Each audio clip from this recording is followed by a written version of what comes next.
I'm almost 100% privately funded. I raise money to buy my facilities. I don't really go to banks and get loans. We went to a bank and we got one loan on one property, and that was this year. And we'll probably never do that again because it was a lot of heartache and stress.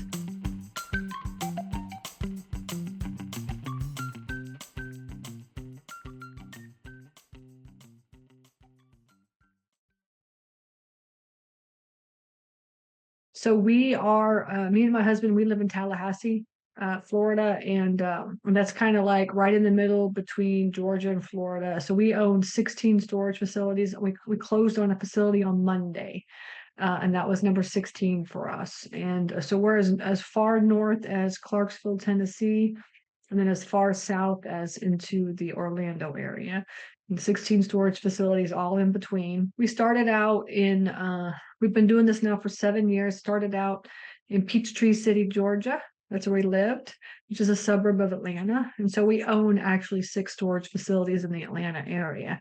And then we started to break out and go into different areas. So that's kind of our history. I'm almost 100% privately funded.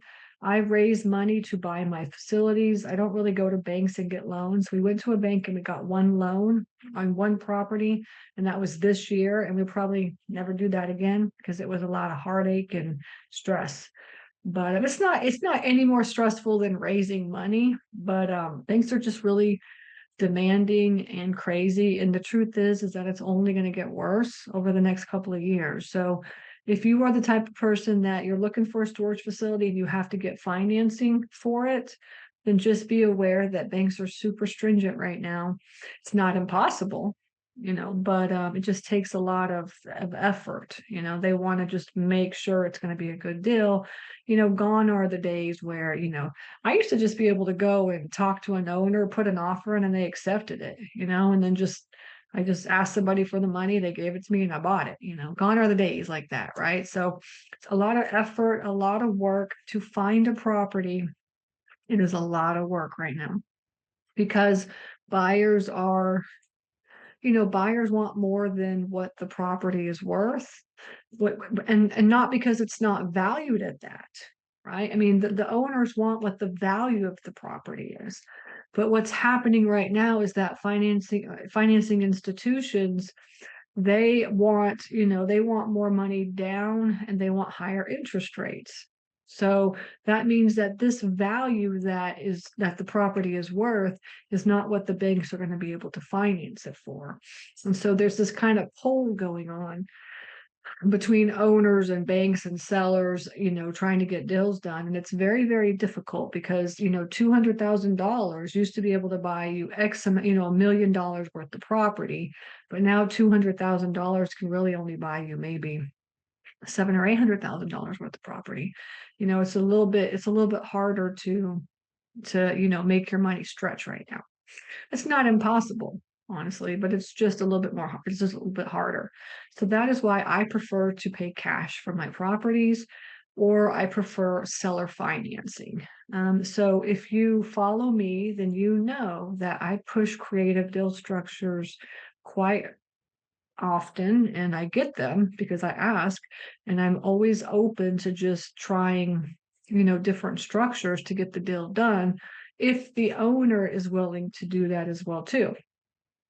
And so we really do push that a lot, and we're seeing more and more owners being open to doing that. So when you're going out and looking for facilities and talking to owners, which is the way that I teach, is just go directly to the owner because that's how I bought all my deals. Then you just need to understand creative deal structure, and you need to be able to make offers based on different types of structures that you can do. So I'm going to kind of get into that today with the facility that we closed on Monday. And I'll show you kind of how we worked it. Today I want to go over the deal that we closed on, and I'll talk about how did I find it, how did I fund it, how am I running it. Now I don't know if any of my students are on here, but if they are on here, just know that in the mastermind that we have coming up, I'll go very, very deep into this deal, and I'll show you kind of how I did everything, how I ran the numbers and stuff. But for now, I just wanted to give everybody on here a high level of just kind of what we did. This facility that we bought is like this took us 9 months to close. 9 months. Okay. And it was a cash deal as well too. So cash is not always the easiest way to close.